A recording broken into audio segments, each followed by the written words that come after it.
na tusiache kukusanyika pamoja, kama ilivyo desturi ya wengine, bali tuonyane na kuzidi kufanya hivyo kwa kadiri Bwana siku ile kuwa inapa.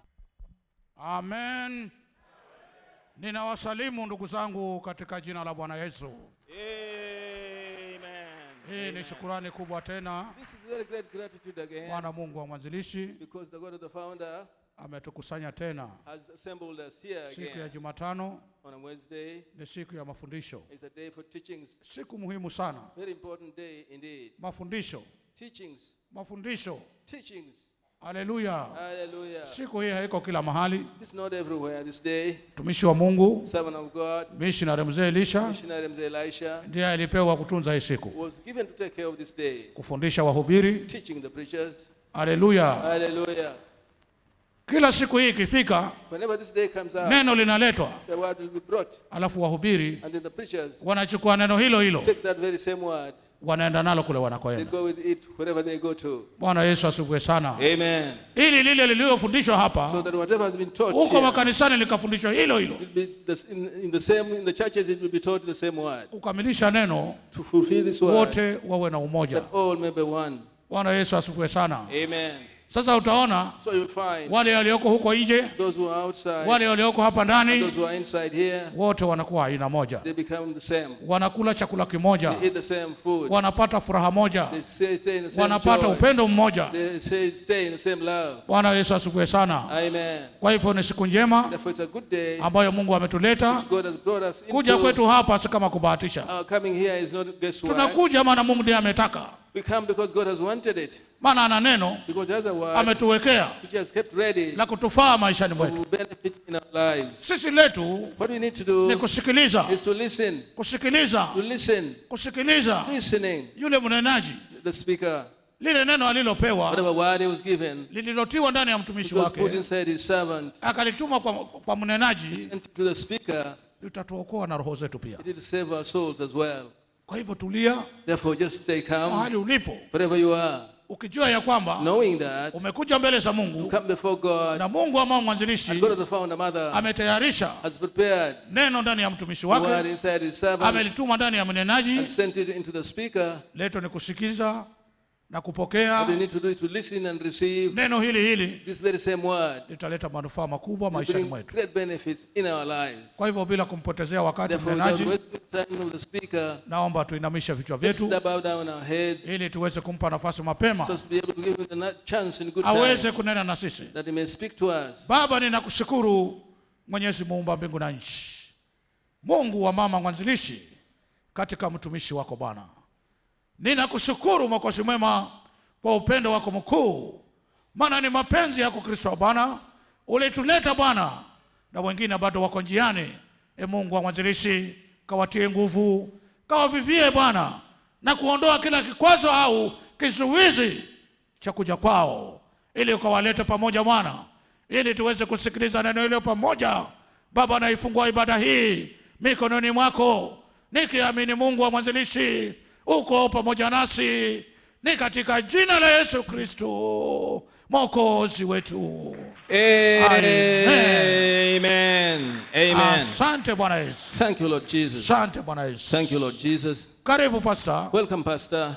Uje tuambie, Come and tell us unene na sisi, and speak to us. tuambie, Tell us. maana maneno haya For these words, wewe ulisikia Jumapili, you heard them on Sunday. yule mama yule That lady amefanya kazi kubwa sana. was doing some very great work indeed. Bwana Yesu asifiwe sana. Amen. Ule ushuhuda wake ulikuwa mkubwa mno. Her testimony was very great indeed. Haleluya. Hallelujah. Na huo wote unasababisha na mafundisho haya. And that one is caused by such teaching. Karibu Pastor. Welcome, Pastor. Tuambie kila neno Tell us every word Mungu analokuambia. that God tells you. Karibu. Welcome.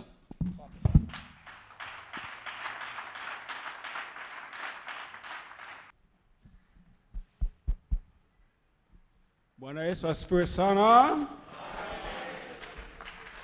Amen.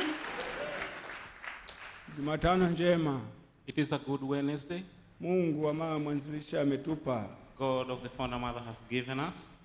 Kwa maombi ya mtumishi wake Emmanuel Kea Mzungu. By the prayers of his servant Emmanuel Kea Mzungu. Tumelindwa We have been secured tangu Jumapili from Sunday mpaka tumeletwa tuna pamoja. until we have been brought here again. Hukuona wewe. You didn't see yourself. Lakini shetani amekuinda na mengi. You never saw, but the devil is hunting you Usiwe with hapa many things jioni ya leo. that you wouldn't be here this evening. Hallelujah. Hallelujah. Lakini Mungu wa mama mwanzilishi kwa maombi ya mtumishi wake But the God of the founder mother, by the prayers of his servants, amekuokoa na ameniokoa na hayo yote. has made you escape, has made me escape from all that. Maana hatujafika bado. Because we have not yet attained. Amen. Amen. Afikaye Whosoever has attained kwa utimilifu wa Mungu. to the fulfillness of God, Na Mungu akiona umestahili kufika, and when God sees you have deserved to be kwenda attained, mbele zake, to go before him, utaenda. then you will go. Amen. Amen. Wewe ukiona umelala, umeamshwa salama, So find you have slept and woke up hata well, umeshindishwa, umeona jioni, you have met to be filled and seen the evening, kumshukuru Mungu wa mama mwanzilishi you should be grateful to the God of the founder kwa mother usalama na ulinzi huo. for the security and that you have been seen. Hallelujah. Hallelujah. Tusiishi kama guarantee.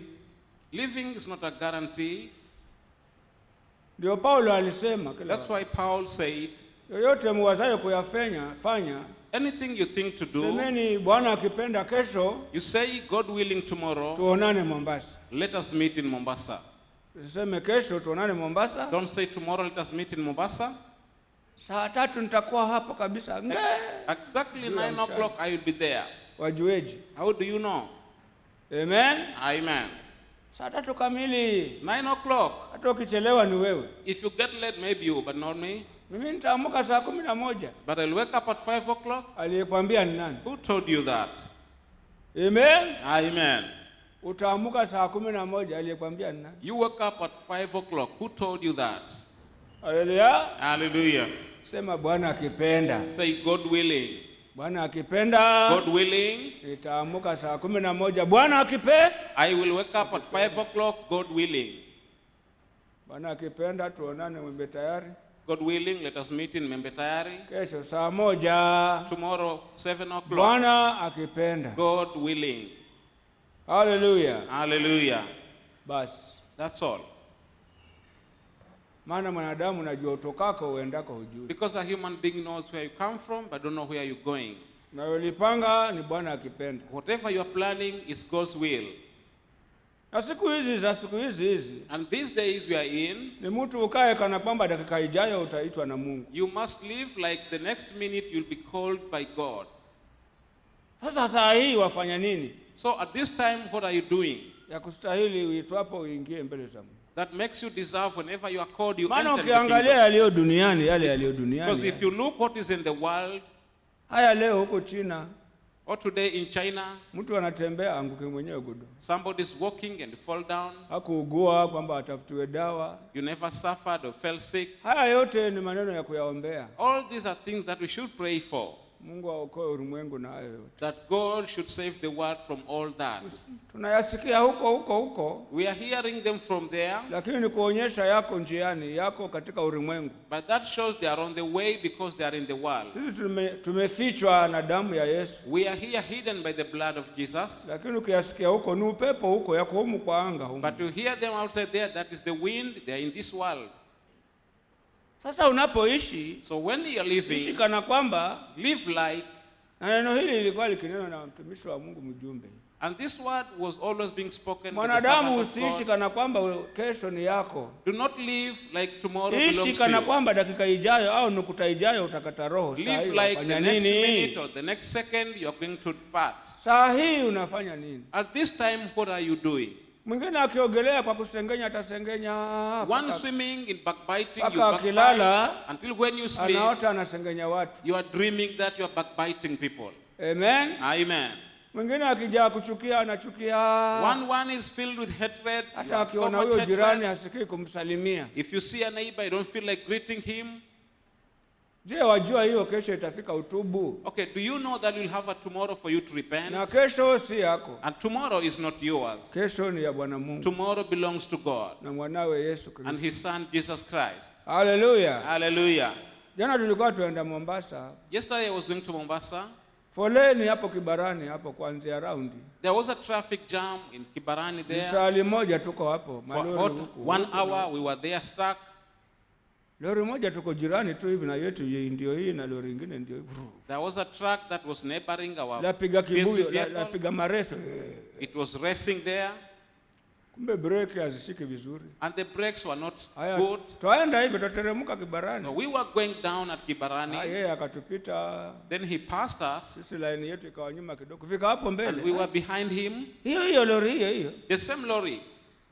Megonga pikipiki, mwingine amefunikwa leso tayari hapa. It had nicked a motorbike and one was covered with a lasso there. Sijui amegongwa na nini. I don't know what Tayari had hit him. ameenda hivyo hapa. Already he is gone. Lori hii ilikuwa yapiga maresi. The same truck that was racing. Huyo alikuwa anatembea njiani. Okay, this one was riding along the road. Ameaga watu wake anaenda Mombasa. He had told his people, I'm going to Mombasa. Sijui kama alikuwa ndani yani tukutuku. I don't know whether he was inside the Alikuwa tuk-tuk mtembea njia. or maybe he was a pedestrian. Tayari amefunikwa leso hapa. But already Yameisha he basi. is hivyo. covered there. He is dead. Amen. Amen. Ndio nikawaza kweli mtu. So that's the time I thought, really, a Ukiona human being. umeshinda mpaka imefika If jioni. you see you have stayed the whole day up to the Mwambie evening, Mungu nakushukuru kwa tell usalama. God, I thank you Kwa kunipa kushinda mpaka nimeona jioni ya for leo. giving me to see this evening. Amen. Amen. Na ikifika jioni hata kama mchana umekosana na mtu, msamehe. And comes evening, even if you are disagreed with somebody, forgive him. Hata Paulo alisema ukasirike, Even Paul said, you can be lakini angry, isifike jioni. but let not the evening come. Jioni ikifika hasira ziwe zimeisha. When the evening come, all anger should Uwe go umesamehe away. jirani yako. You must have forgiven your neighbor. Hallelujah. Hallelujah. Lakini ukikasirika, But then you are annoyed utashinda hivyo. and you stay the whole Hata day, kesho kutwa. even tomorrow but one. Kana kwamba una guarantee utafika mwezi ujao. It's like you have a guarantee you'll come to next month. Mpaka usikie mgongo unauma. Until you feel the backbone is aching. Ndio unatafuta mhubiri hawa ndugu nilikasirikia jirani mimi. That's why look for a preacher and tell him I was angered by a neighbor. Anasema isifike jioni wewe umeachilia. He says the evening should not come before you pardon that man.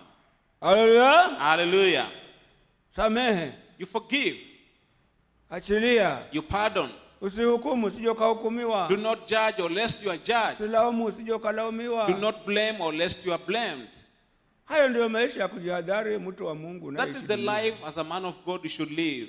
Kwa hivyo kabla tuendelea, So before we move ahead, mtumishi wa Mungu the servant of God, kwa maombi yake by his prayers, tumelindwa. we have been Na secured. furaha kubwa kuwaona jioni ya leo He mmekuja has great kumsikiliza. joy seeing you have come to listen to him. Mmekuja kusikiliza rimba, mmekuja kusikiliza mtumishi wa Mungu. You haven't come here to listen to Rimba, but you have come to listen to the servant of Mimi God. mtani boy. I am just a turn boy. Amen. Amen. Dereva yuko. The driver is there. Hallelujah. Hallelujah. Sasa amewasalimia jioni hii So he has greeted you this evening kwa jina la Bwana in Yesu. the name of Jesus Christ. Hallelujah. Hallelujah. Amen. Amen. Amewasalimia He has greeted you na kushukuru kwamba mna imani naye, ndio maana mmeacha kazi zenu and mmekuja. thanking you because of faith in him. That's why you have forsaken your works to come here. Haya, tukae. Okay, let us sit down. Amen. Amen. Tena ana furaha kubwa sana. And he has great joy. Mungu anaendelea kumtia nguvu. God continues to strengthen him. Hallelujah. Hallelujah. Kwa hivyo tukirudi tena nyuma, So when we go a little bit back, usiishi kana kwamba kesho ni yako. do not live like tomorrow belongs to you. Kwanza kidogo na mkeo utakasirika mpaka mwezi ujao. A little disagreement with your wife, you are angered Kwanza until kidogo the na next week. mumeo huwasamehe mpaka mwezi ujao. Wangoja A nini? little disagreement with your husband, you don't forgive them until next month. Amen. Amen. Na Bwana Yesu alisema samehe na utasamehewa. And Jesus said, you forgive and you Hili shall mbona be umeliacha forgiven. hili, wewe una uchungu tu? Then why have you left this one? You are full Wataka of nani anger. aje ndio usamehe? Who do you want to come and then you forgive? Usikie tumbo halina amani. That you may feel an orange has no peace? Hallelujah. Hallelujah. Hapana. No. Mimi nawashuhudia, I'm testifying to you. nilikuwa mtu kule nyumbani kaeno kadogo nimejaa uchungu. I was a person at home, very small issues. Siku moja nikawaza, But one day I thought, haya hivi nimelala, now I'm asleep. hata kuongea sisikii. I don't even feel like praying. Alafu Yesu aje, And then Jesus comes. hata nimekaranga, I've fried. nimejaza mikarango tumboni, I have eaten all that frying. na aje aseme twende kwetu. And then he comes Maana hapa and says, let duniani us si go home. kwetu. Because this world is not our Kwetu ni home. huko juu huko. Our home is up in Alafu heaven. Bwana Yesu aje aseme twende kwetu hapa. Then Jesus comes and tells me, let us go Imetosha home. hapa ugenini, imetosha. It is enough. The time you have lived here, it is enough. So wewe Pastor Mangale wahubiri kila siku You are hapa ni preaching every ugenini. day, Pastor Mangale. Na hiyo injili wajua kuihubiri kabisa. And you are preaching that gospel. Hata mtu utamuombea toba saa hiyo. In fact, we are going to pray for someone Hapa because tu of that. wageni twapita. Because we are strangers and we are passing. Amen. Amen. Sisi si wenyeji. We are not the inhabitants. Wewe unakaa kama mwenyeji hapa Now ni you are kama. living here like an inhabitant. Hallelujah. Hallelujah. Hapa tu wageni tunapita njia. We are strangers, we are just passing. Mimi nikajiuliza maswali. Then I had to ask myself questions. Haya uchungu. Now bitterness, Paka nikohoe. until I Asma cough, inikaze ndio until nikatubu. asthma attacks me, then I go and repent. Amen. Amen. Na kwenda mbinguni si mpaka uumwe. And going to heaven does not mean you fall sick Mungu first. aangalie aseme imetosha Mr. It is Mkala God to tena. observe and say it is enough Hata for you. kuogopa itakuwa hivyo tu. Even if you fear, that's exactly the case. Amen. Amen. Maana ndio njia ya kwenda kwa Baba. Because that is the only way we go to our Father. Hallelujah. Hallelujah. Sasa nikajiuliza nikasema mimi So I questioned myself haya and said, uchungu huu. all this bitterness, Haya nikaitwa usiku huu wa leo. if I'm called tonight, Nitaenda wapi? where will I go? Nitakaa na nani? Who will I be with? Nikasema sitaki tena. Then I said, I don't want it Leo again. ninamshukuru Mungu wa mama And mwanzilishi. today I thank the God of the founder Hata mother nikasirike mpaka macho mekundu. for me to be angered until I have red Hata kesho eyes. kutwa na macho mekundu. Until the day after tomorrow, I'm red-eyed. Haleluya. Hallelujah. Tuweza kusoana hapo hapo, yameisha hapo hapo. We may correct one another here, but then we leave it there. Amen. Amen. Maana kuna jambo la kutengeneza. Because there is something you have to amend. Alafu ni Bwana asifiwe. And then we say, praise the Lord. Haya utakula nini? Au ugali. What are you going to eat? Food? Na nini? Na mnavu. With what? With solanum? Haleluya. Hallelujah. Yameisha tayari. That's not come to end. Na zamani alikuwa hayaishi mpaka wiki ishe. And initially it wouldn't end until Mpaka the end nifanye weeks. kuulizwa. I have to be asked, Haya wewe una nini? Tangu juzi huongei. what is the problem with you? You are not talking from the other day. Haya lete kiti hapa. Okay, draw a chair here. Juzi ile na juzi ile na juzi ile. That day and that day and that day. Na jana ile na jana ile. And that day and that day. Haya ndio maneno haya yakupe amani. Okay, well, these are the issues that you have. Ndio washindwa hata kuwa na mazungumzo. That's why you cannot even talk. Siku moja akaniambia wewe katengeze maneno kanisani. Then one day he told me, go and amend your issues at the church. Una maneno ya kutengeneza. You have issues to amend. Mimi naona yeye ndiye ana maneno ya kutengeneza. And I thought that he was the one who Alafu had yeye issues to ananiambia amend. wewe una maneno ya And kutengeneza. then she's telling me that I have issues to amend. Nilisikia mwishoni amefika hapa. Then I felt, Nafanya kuangalia kama ambaye na miwani maana. I was looking at her like I had specs. Sema Mungu nisaidie wa mwanzilishi wewe. Then I said, God help me of the founder mother. Mchonyo akamwambia tengeneza maneno. Achonyi man, you tell him, go and amend your issues. Amen. Amen. Haleluya. Hallelujah. Lakini Mungu akanisaidia. But then God assisted me. Nilipojiuliza maswali mimi mwenyewe. When I questioned Haya myself, hivi hata sizungumuzi. now I'm not even talking. Alafu niitwe na Bwana Yesu. And again I'm called by Jesus Maana Christ. hakuna ajuaye saa wala Because there is wakati. no one who knows the time or the Ajuaye hour. saa ni Mungu mwenyewe. The one who knows the hour is God himself. Kama wewe vile ulivyo na kuku zako, He says the way you have your chicken, hata inakula chakula haijui ni saa ngapi utaitaka uchinje ufanye mboga. you are feeding your chicken, it doesn't know what time you're going to Ndivyo cut sisi it. nasi tulivyo hapa duniani. That's exactly how we are in this world. Amen. Amen. Na wewe unaishi tu And you are living kana kwamba una hakika kesho itafika. like you are very sure you are coming to see tomorrow. Nilipojiuliza maswali So hayo when I question myself that way, na kutaka nibadilike, and I wanting to change, nikaokolewa na I got saved from all that. leo And today, hata uniite pepo ni sawa tu. even if you call me a demon, it's okay. Kwani naanza mimi. Am I the one Kwa beginning? walimuita Bwana Yesu. They called Jesus Na also. hata mwanzilisha aongoze kanisa mpaka alifike hivi ameitwa mangapi? And for the founder to lead the church to this extent, he has been called names. Sasa leo uniite shetani. So you call me a devil today. Sasa niwe ndio nione basi umeniharibia. So I see that you have spoiled my name. Haleluya. Hallelujah. Nitaliacha hapo. I just leave it there. Mimi naitwa mwanadamu. I just called a human being. Sitaondoka hapo basi na kisasi. I'll not go away from that place with vengeance. Kwanza namwambia Mungu nisamehe. In fact, I tell God, forgive me. Kile ambacho nimemkwaza nacho ndugu yule dada yule. The thing I have offended that brother, Hata that nimemtia sister, dhaimbini kuniita shetani. until he has called me a devil, Nisamehe kwa zo hilo then nimemkwaza nacho. forgive me because of that thought. Maana hata aniite hivyo si nimemkwaza. Because for him to call me that way, I must have Nimemtia offended mimi him. dhambini. I have put him into sin. Amehesabiwa dhambi kunitukana mbele za Mungu. He is counted as sinner because he has Kwa sababu yangu insulted me mimi. because of me. Mungu nisamehe. Then God forgive me. Hata kama sioni kosa namwambia. Even if I don't see the mistake, Kwa kumtia mtu wa watu dhambini. by putting that man into sin, Haleluya. hallelujah. Samehe kabisa. So forgive me. Haya. Okay. Ela wewe But you ukishika kulaumu utalaumu mpaka kesho. you begin blaming, you blame until tomorrow. Ukishika kusengenya utasengenya mpaka kesho. When you begin backbiting, you backbite until tomorrow. Sivyo. No, that's not the case. Haleluya. Hallelujah. Ndio tukapewa neno That's why we're given the word kutojiona tumefika that the spirit of attainment na kudumu kuwa wanafunzi. and be permanent. Na being Bwana Yesu disciples. alisema ishara And Jesus said the signs zinafuatana na wale waamini. will follow those who believe. Ukiona uone ishara tena maishani, If you don't see any signs again in your life, hata maneno madogo madogo yanakutisha even maishani. you are scared by these small issues, Upungufu kidogo unakutisha maishani, some little deficiency is scaring you in life, na sivyo ulivyokuwa zamani, and that's not the way you were before, umeacha kuwa mwanafunzi. then you have stopped being a disciple.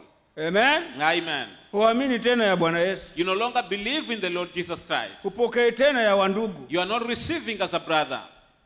Haleluya. Hallelujah. Maana anasema Because he says ishara zafuatana na waaminio. the signs will follow those who believe. Leo umejaa wasiwasi, And today you are filled with worries. umeacha kuamini, You have stopped believing. umeacha kupokea, You have stopped receiving. umeacha kujifunza. You have stopped learning. Haleluya. Hallelujah. Umeacha kushangaa. You have stopped being surprised. Yesu ni yeye yule jana Jesus is the same yesterday na leo and today na hata milele na milele. and forever and ever. Hajabadilika. He has never Kwa changed. uliona baraka pale, If you saw blessings na there ukaona kufaulu pale, and you saw success na there ukaona amani and pale, you saw peace na there ukaona ushindi and you pale, saw victory there, leo kwa nini usione? and today why not see Na again? zinafuatana na waamini. And they should follow those who believe. Umeacha kuamini. Then you have stopped believing. Amen. Amen. Maana zinafuatana na waamini. Because they follow those who believe. Sasa hazionekani tena maishani. So they are no longer seen in your life. Umeacha kuamini. You have stopped believing. Haleluya. Hallelujah. Rudi nyuma uangalie nimeacha kuamini You wapi. go back and observe, where have you stopped believing? Nimeacha kupokea wapi. Where have I stopped receiving? Haleluya. Hallelujah. Nimeacha kuwa mwanafunzi kwa Where have I lipi stopped being a disciple? In ambayo what? nilikuwa nalifanya Which I was doing, lapendeza Mungu, and it was pleasing hata God. niombalo anasikia, Whatever I pray, He would hear leo me. niombalo hasikii tena. Today, whatever I pray, He does not hear me again. Napokeaje Then leo? how am I receiving today? Nasikiaje How leo? am I listening today? Na kinasema waliopokea And He says, whosoever received walipewa uwezo. were given the Sasa power. hayo ndio maswali ya Mkristo Now, kujiuliza. those are the questions that saved man should be asking himself. Niliona amani pale, I saw peace na there, nikaona kuokoka and I pale, saw salvation na there, nikaona kushindiwa and I pale saw victory there na Bwana Yesu. by Jesus Christ. Leo kushindiwa pale sioni tena. Now today I'm no longer seeing the Na victory. kuokolewa pale sioni tena. And to be saved from that, Na I'm not seeing amani ile again. sioni And I'm tena. not seeing that peace anymore. Ujiulize maswali, napokeaje? Then you ask yourself, how am I receiving? Amen. Amen. Je, kule kupokea kwa kwanza Is the first receiving? ndivyo nina mwendo huo? Do I still have that still man of life? Hapana. Oh no. Nimeacha kupokea, I've stopped receiving nimeacha kusikia, and I've stopped listening, maana imani inakuja kwa wasikiao because faith comes to those who hear neno la Kristo, the word of Christ. na kusikia kunakuja. And hearing comes. Amen. Amen. Haleluya. Hallelujah. Na kusikia kukija, And when hearing comes, imani inakuja. then faith also comes. Kwa kusikia neno la Kristo. By hearing the word of Christ. Na anasema wamsikieje? And he says, how do they hear him? Yeye wasimwamini. If they don't believe in him. Na waaminije? And how do they believe in him? Wasipomhubiri. If they don't have a preacher. Hallelujah. Hallelujah. Haya sisikii tena. So I'm no longer hearing. Na umsikiaye ni mhubiri. And the one you are hearing is the preacher. Hallelujah. Hallelujah. Basi umeacha kutambua. So you have stopped recognizing. Maana huwezi kupokea mtu because you cannot receive someone umtambui if you don't recognize him. Hallelujah. Hallelujah. Na mpaka usikilize la Mungu And you have to listen to the word of tokalo God kwake that comes from ndio him, imani ije. and then faith will come. Hallelujah. Hallelujah. Kwa hivyo So, mtumishi wa Mungu kila wakati usema tuko the safarini. servant of God always tells us that we are Tuko traveling. safarini. We are traveling. Aliye safarini mradi hajafika aendako hachoki. Whosoever is traveling, still going a place where he has not reached, does not Hachoki. get tired. Does not get tired. Maadamu hajafika anakoenda hachoki. Provided you have not reached your Hata destination, don't ukamwambia get tired. karibu anasema asante. Even if you tell him, come here, he says thank you. Anapofika aendako Until he reaches his destination. mkimpa kiti atakaa. But if you give him a chair, he'll sit Maana down. amefika anakoenda. Because he has reached his destination. Mwambia karibu atakaa. If you tell him welcome, he'll sit Maana down. aendako amefika. Because he has reached his destination. Wewe wakana hujafika. Now you are sitting and you have not reached your destination. Amen. Amen. Umeacha kusikiliza umekaa hivi. Then you have stopped hearing that we are seated. Maana ukiacha kusikiliza wewe Because umekaa. once you stop hearing, then you are seated. Wasema nimefika. You are saying you have reached your destination. Na bado uko hai, And you are still alive. wataka kile na kile na kile You still kizuri. need that and that and that. Hallelujah. Hallelujah. Kwa hivyo So, tuko hapa mbele za mtumishi wako. we are here before the servant of God. Sisi hatukai kwa letu. We don't stay with our own words. Yeye hutupa neno, He normally gives us a word. tutakaa kwa hilo. And we dwell in that word. Amen. Amen. Yeye husema He normally neno says, ndilo hilo. this is the word. Haya mtatia vichanganyiko huko. Then you are ndani. going to expound on Kama that Roho atakavyoongoza. according to how the Spirit will guide you. Ndio Paulo akasema, That's why Paul says, hapo nasema ni mimi Paulo. I'm saying here as Paul. Kuna mwingine alikuwa ya Paulo na mwingine ya Bwana Yesu. There are others he spoke as Paul and others were said as Na yote ni ya servant of God. kuokoa. And they are all for salvation. Amen. Amen. Hallelujah. Hallelujah. Na kuna mwingine yeye hana ya Paulo ndani. And there is another person who doesn't have the word of Paul. Ana yake matupu. He has his own words. Hallelujah. Hallelujah. Sisi tuko kwa neno apewalo mtumishi wa So Mungu. we are in the word given to the servant of God. Tusomee You read for us wa Filipi 3:12-13. the book of Philippians Ukiona uone chapter ishara 3. tena.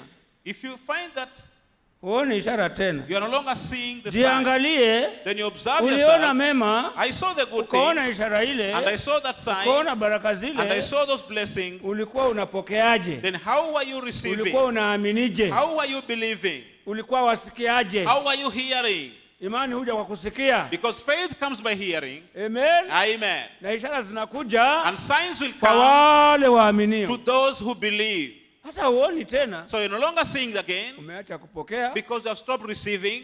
wewe umefika wewe. You have attained. Lakini mwenye hajafika, But the one who has not attained, saa yote ana njaa ya at kusikia. all times he's hungry to hear Maana yeye hajioni amefika. because he doesn't see himself to have attained. Haleluya. Hallelujah. Hata umuone amechukia jirani, You don't even see him hata helping the amekosa neighbor akose kumsalimia, until he doesn't greet him. huyo amefika huyo. This one has attained. Amen. Amen. Lakini mwenye hajafika, But the one who has not attained hajaye uchungu is filled with na bitterness jirani with a neighbor na hajafika, and has not attained. hata samehe haraka. No, he will quickly forgive. Lakini aliyefika, But the one who has attained, umwambie lipi? what do you tell him? Ni wewe utubu kwake, si yeye atubu. You are the one to repent to him, but not him to repent to you. Tusomee. You read for us. Si kwamba nimekwisha kufika au nimekwisha kuwa mkamilifu, la, bali nakaza mwendo ili nipate kulishika lile ambalo kwa ajili yake nimeshikwa na Kristo Yesu. Ndugu, sijidhani nafsi yangu kwamba nimekwisha kushika, ila natenda neno moja tu, nikiyasahau yaliyo nyuma, nikiyachuchumilia yaliyo mbele. Nakaza mwendo nifikirie mede ya thawabu ya mwito mkuu wa Mungu katika Kristo Yesu. Not as though I had already attained, either were already perfect, but I follow after, if that I may apprehend that for which I'm also apprehended for Christ Jesus. Brethren, I count not myself to have apprehended, but this one thing I do, forgetting those things which are behind, and reaching forth unto those things which are before. I press towards the mark for the prize of the high calling of God in Christ Jesus. Haleluya. Hallelujah. Ni Paulo mhubiri mkubwa. That is Paul, the great preacher. Hata hatujamfikia sisi. We have not gone to his Hata nusu hand. yake hatujafika. We are not even half his midst. Lakini anasema bado sijafika. But he's saying that I have not yet Na kaza attained. mwendo I'm still pressing on, nifikie utimilifu ule Yesu alioniita. that I may reach the fulfillment of Jesus calling me. Haya, mimi sipokei mwingine tena. Now I'm no longer receiving anyone again. Haleluya. Hallelujah. Ndio utaona ishara zimekoma. That's why you see signs have ended Amani imesimama. and peace has also stopped, Maana wewe umefika. because you have attained. Haleluya. Hallelujah. Huonyeki tena. You cannot be warned anymore. Ufundishiki You tena. cannot be taught anymore, Maana umefika. because you have attained. Haleluya. Hallelujah. Lakini mwenye hajafika kule moyoni, But the one who has not attained in kila his saa heart, anatamani aambiwe at all time he wants to be ni told lipi hajafanya, what he has not done, ni lipi amekosea. what he has made a mistake. Anataka aonyeke. He wants to be warned. Ana njaa yaambiwe hapa sivyo. He's hungry to be corrected. Haleluya. Hallelujah. Ndio mimi nilikuwa hapa mimi. That's why I was here. Na jihadhari. I was careful.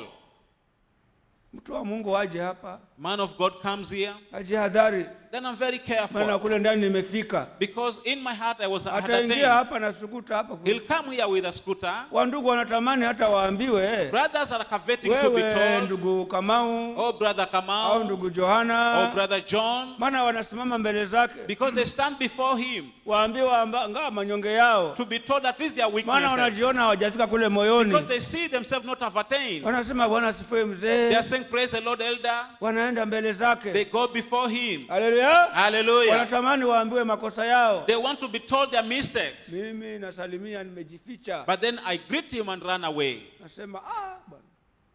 Mbele za watu Because I'm saying before people, tena waambiwe wewe una manyonge haya na manyonge haya. then you are told you have this weakness and this weakness.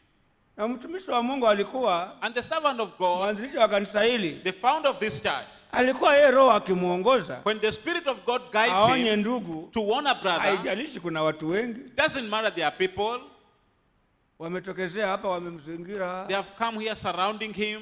Kulikuwa na nyumba hapa Birikani hapa. There was a house there at the water tank, Na ukawa na nyumba hii ghorofa haijajengwa, kwa na nyumba hapa. and the story house had not been built. There was a small house Wahubiri there. wakisikia sukute nalia, vrrr, So when the preachers hear the scooter wanatoka coming, wanachomoka mbio ndani ya manyumba. they come out of their rooms. Baba anakuja. The Father is coming. Amen. Amen. Bwana asifiwe mzee. Praise the Lord, elder.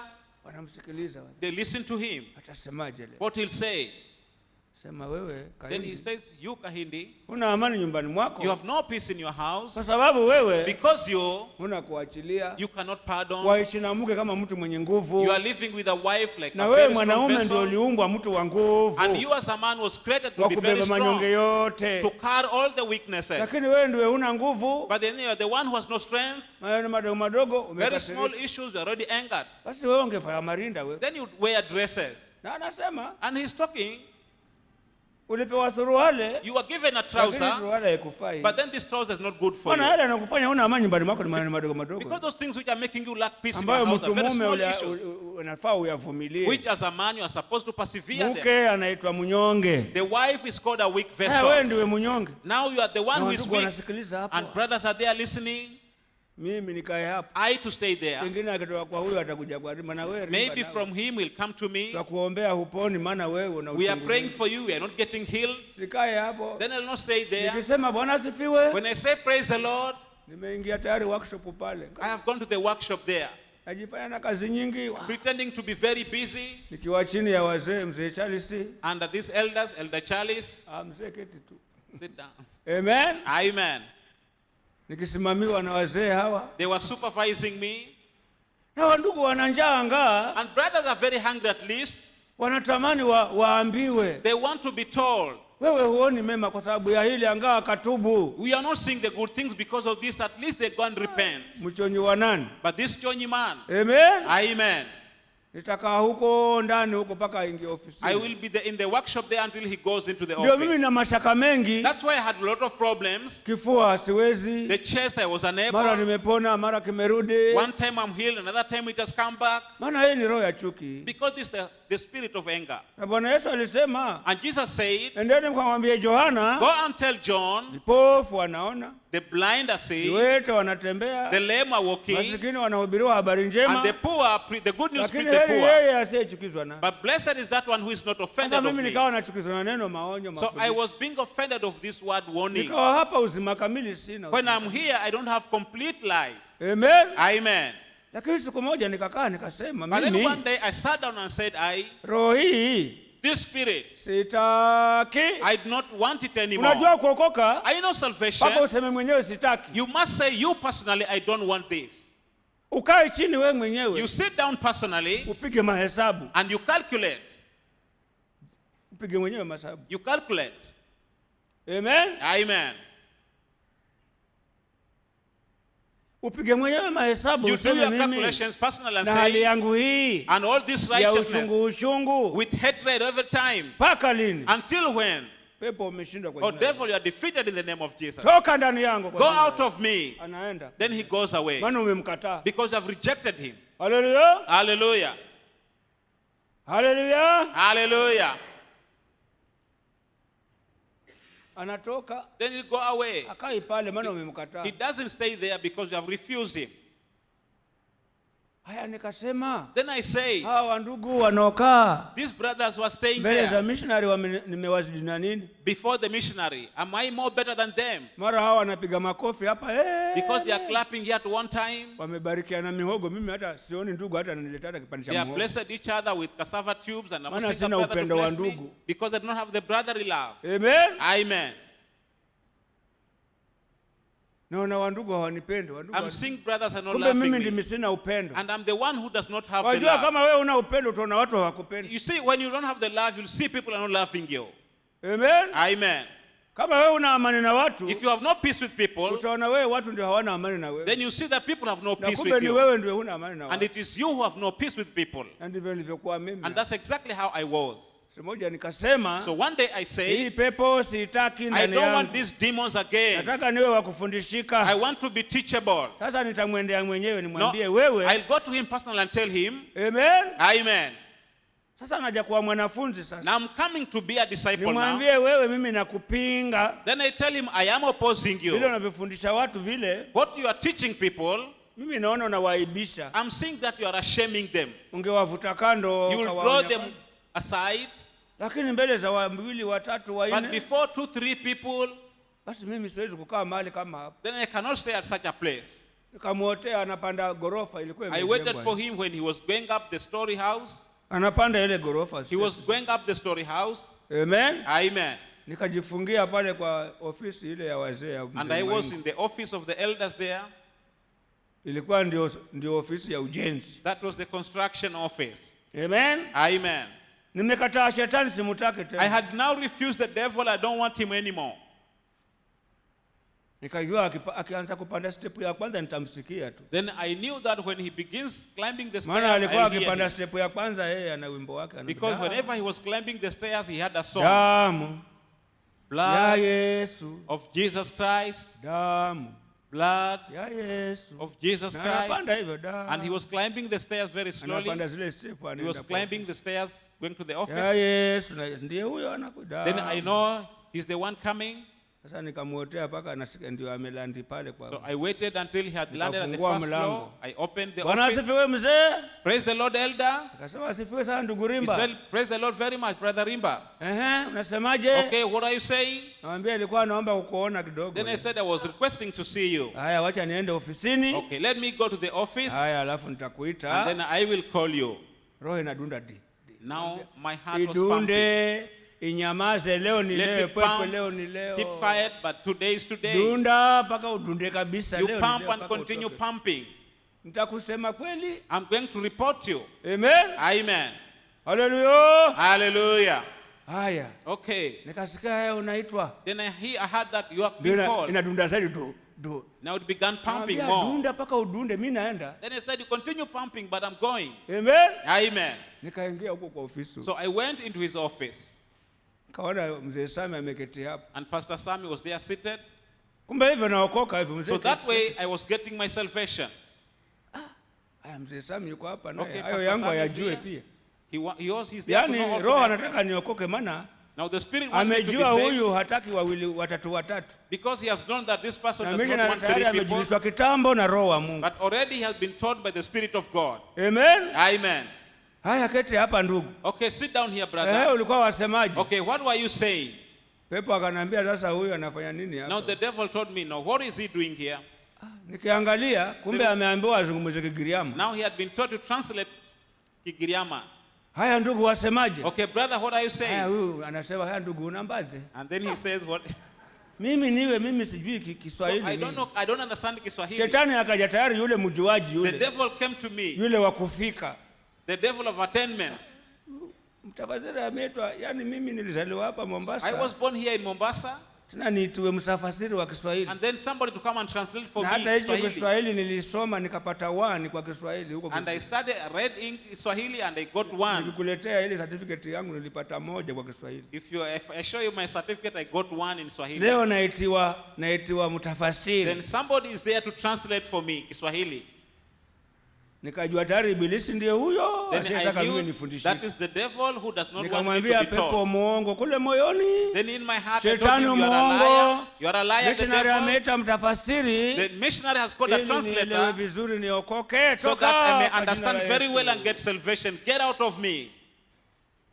Haya, anaongea Kiswahili So he was talking in Swahili. namsikiliza. Then I listened to him. Mtafasiri akiongea naye namsikiliza. And the translator also, I listened to Akiongea him. Kiswahili missionary namsikiliza. He talks in Swahili, I listened to Haya, him. Mgiriama naye akiongea The namsikiliza. Giriama man also, I listened to him. Akanambia ndugu, Then he told me, brother, jinsi ile tunaonyana. according to how we Iwe want ni each other, wawili, iwe ni watatu, iwe ni 10. when we are 2 or 3 or we are Roho 10, akituongoza kuonyana tuko 10 pamoja. when the Spirit of God guides us in warning each Tunaonyana. other, we are warning each Na njia other, hiyo tunavyoonyana hivyo and by so doing, ndio tuna baraka hizi tulizonazo. we are having these blessings we Akanambia are seeing. unamwona huyu Sami anametameta. Then he told me, oh, you think Sam is shining? Unamfikia baraka zake, namwambia Do hapana. you have more blessings than him? I said, Amezipata no. baraka hizo He has got all those blessings kwa kuonyana kule ambako wewe unakuchukia. because of that warning which you are hating. Haya watufikia nini sasa? Okay, what do you have more than us? Amen. Amen. Haya, ukitaka baraka hizi So if you want these blessings, ukubali kuonyeka kama vile tunavyoonyana. agree to be warned the way we are doing Enda it. upige magoti. Go and kneel down. Hunipingi mimi. You are not opposing me. Ulipinga babako. You opposed your father. Ukupokea babako. You never received your father.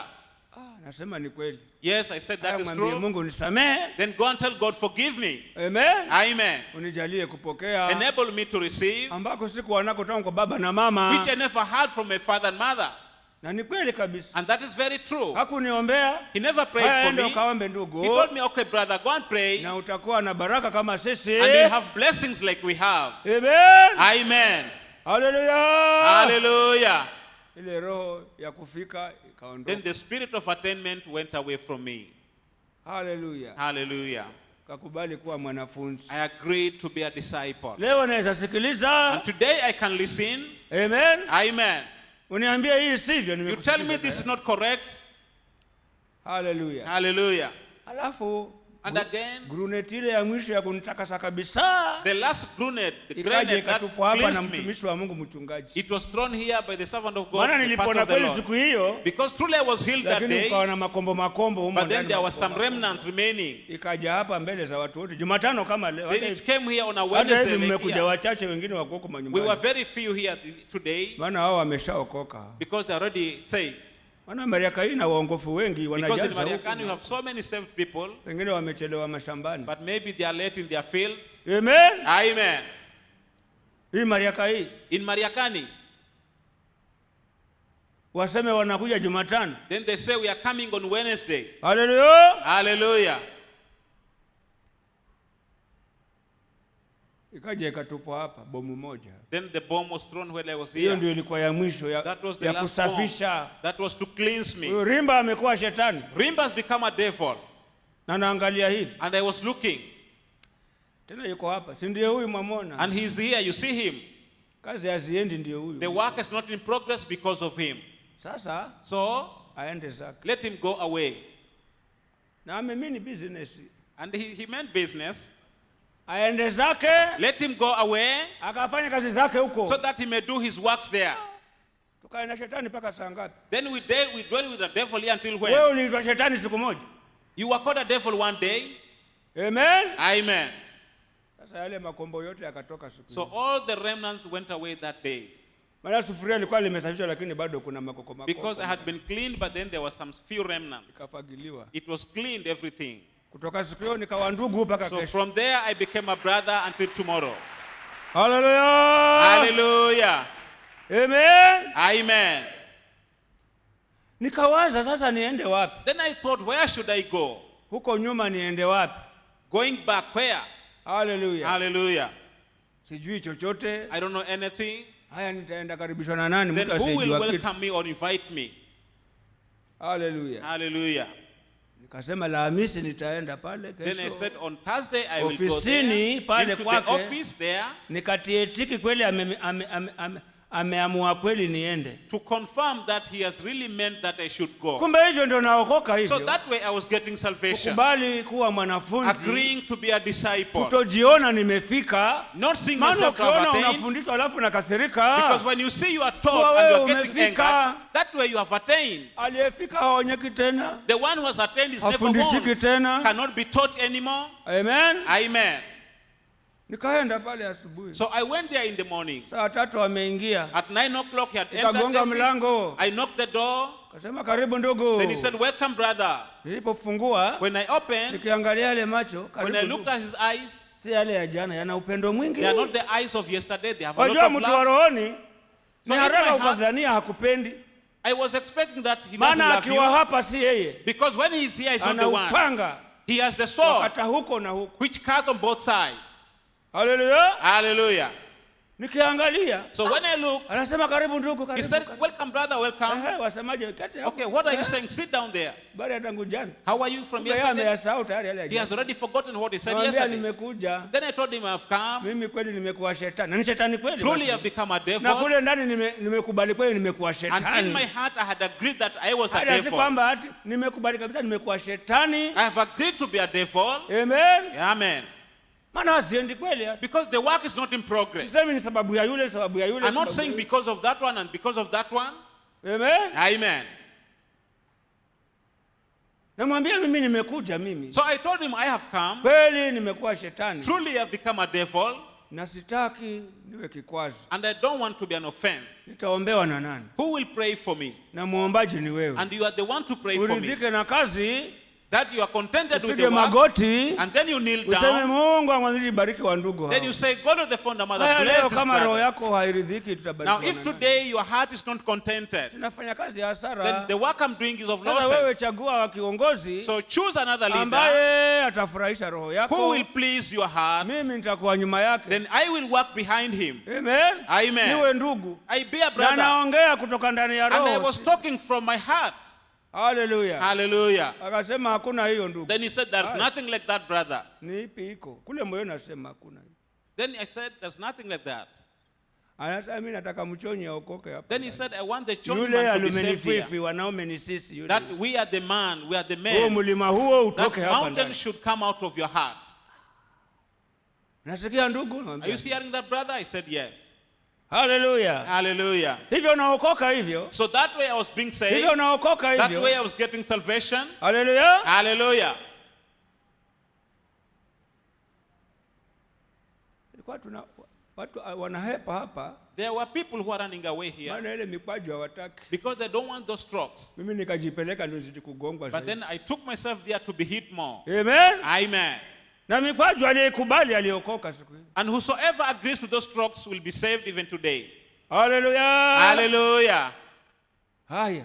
Okay. Akanambia ndugu, He told me, ni brother, mchonyi aokoke. it is the chonyi man to be Nikiangalia saved. kweli nina mchonyi ndani yangu. And if I observe carefully, I have a chonyi man in my heart. Fanya kazi nataka niambiwe Rimba amefanya. If I do this work, I want to be appreciated. Rimba has done this. Na hadhiwi hivyo kabisa. And that is very contrary. Hallelujah. Hallelujah.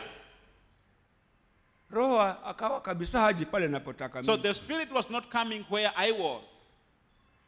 Atakuja ndugu ametoka Mombasa saa 11. A brother will come from Mombasa 5 o'clock Maana ametoka mapema. because he has come from his Na work hiyo very kazi early. mlikuwa mwaifanya hata So- saa hiyo ndio maliza. So you are doing that work. In fact, you are winding up at that time. Kesho mkoroge. Then tomorrow Hata you are going magonga ile to, mbao ya mwisho ile. and then you are Alafu ndugu aje hitting the aseme last timber, and then a brother comes hata and hajui says, kushika nyundo. he doesn't know Aseme how to hebu hit the hammer. niwasaidie kidogo. Then he says, let me help you a Aya, little gonga bit hivi, here. gonga hivi. Okay, you hit here and hit here. Haya, sali moja iishe Then kazi. an hour, that's the end of Kesho it. anasema haya kazi Then kwa. tomorrow he says, okay, the work is there. Imefanywa miezi miwili It has haishi. been done for 2 months, not coming to an end. Mr. Mukala alikuja jana hapa. But then Pastor Mkala came yesterday Saa here 11 akamaliza yote. and 5 o'clock and he has done everything. Yaani mwezi wote tungangana. All the whole month I was struggling. Tungangana mwezi wote. The whole month we are Sisi, struggling. tuko hapa wandugu hapa. We are here, brothers. Haya tumeambiwa msiende mbali mfanye kazi. Now we have been told not go fast, that we do Tumengangana the work. mwezi wote. We have been struggling the whole Ela month. iwe huyu ndugu amekuja saa moja. But this brother has come here for only Ndiye 1 hour. amemaliza yote. Has completed all Na the sisi work tulikuwa hatufanyi kitu and we hapa. were doing nothing here. Okay. Amen. Amen. Kumbe ni yule mshonyi ya So wokovu. it is that chonyi man to be saved. Haleluya. Hallelujah.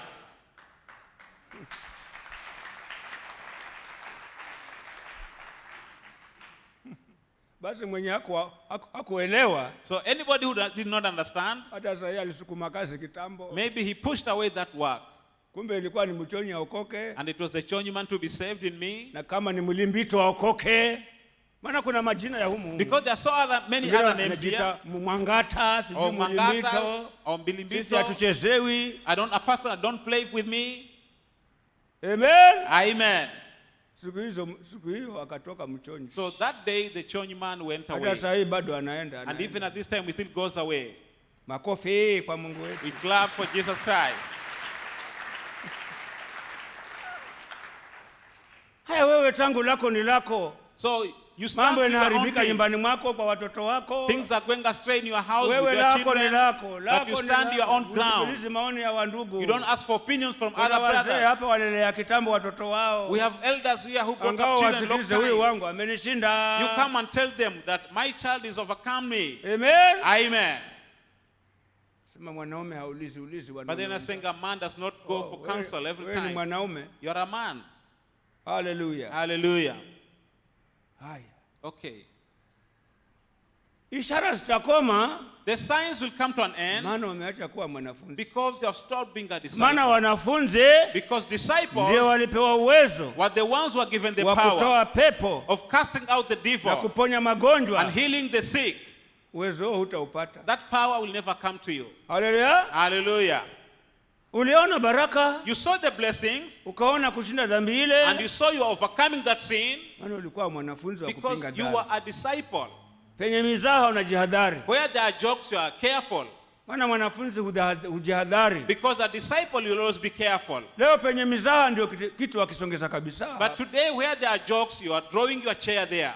Ukiona mtu ameanguka, wewe mwenyewe ndiye ameamua. Or if you see a person falling down, maybe he has decided. Huyo aliyesema msiwe na mizaha alikosea, wewe The ndio one who unaanguka. said you should not be joking made a mistake by so saying. Haya, utaona shetani Now you see the devil. kesho amepata nafasi. Tomorrow he has got a chance. Haleluya. Hallelujah. Maana umeacha kuwa mwanafunzi, Because you have stopped being a wewe disciple, umefika wewe. you have attained. Huonyeki na neno, acha mizaha. You cannot be warned against this thing. Leave jokes. Utakujikuta kesho umeingia dhambini. Then you're finding yourself tomorrow going into sin. Hata useme ni mimi kweli. And you still, until you say, is it me really? Haleluya. Hallelujah. Lakini Mungu akakujalia But if God enables you kutojiona umefika from the spirit of na attainment, ujaliwe roho ndani mwako kuwa mwanafunzi. and you are enabled in your heart to have the spirit of discipleship. Haleluya. Hallelujah. Tena mchungaji akasema, And then the pastor of the Lord say, mchonyi atoke hapa the ndani. churchman should come out of you. Alafu akasema, na ndugu wajua tuombeane. And then he said, brother, you know we should pray for one another. Nimekuwa ndugu hivi sasa. I've become a brother now. Ndugu tuombeane. Brother, let us pray for one another.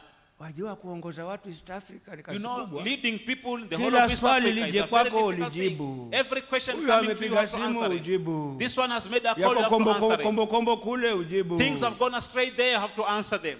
Haya, na pia tuombeane. So let maana us also pray for one hata hii another. kazi hii ni ngumu hii. Even that work is very Ya hard. mijengo huko Of mko juu ya construction there, misumari. we are there up with Haya, nails. tuombeane ndugu. Let us pray for one another, brother. Amen. Amen. Kuuma na kupuliza. Biting and blowing at the same time. Amen. Amen. Hallelujah. Hallelujah.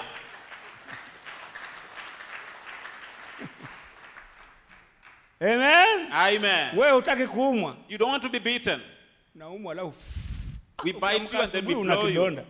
Siku moja niliumwa na panya kule kwetu. One day I was bitten by a rat at home there. Nikiamuka amekula hapa kisigino pa damu zimetoka. When I woke up, he sana. had eaten my heels. He bitten my heels here. Nikaambiwa I yeye was huwa bleeding. anauma alafu anafanya Then I was told that the rat bites and then blows you. akiona tena unangorota. When he sees that you are snoring, he bites you Akiona again. wafanya hivi. When you push your leg, he blows you. Ukiamuka damu zimetoka. When you wake sana. up, you are bleeding. Amen. Amen. Nikaambiwa kuna panya wanauma na kupuliza. Then I was told there is a rat that bites and blows. Na kule kwetu unasema ni mchawi. And at home there, we normally say this is a witch. Nikaambiwa ni panya. I was told that is a rat. Kuna panya wanauma na kupuliza. There are rats which bite and blow.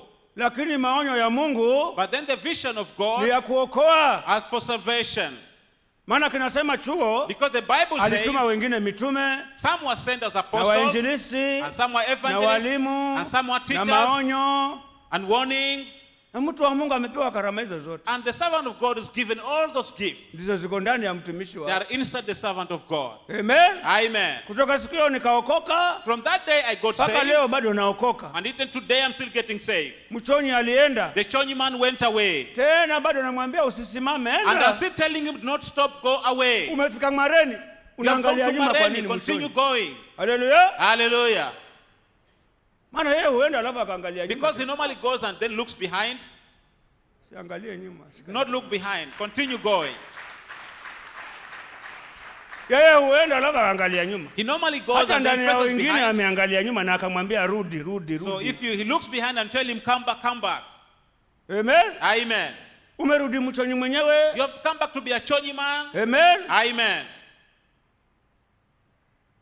Huonyeki tena You ufundishiki cannot be tena. warned anymore. You cannot be taught anymore. Haleluya. Hallelujah.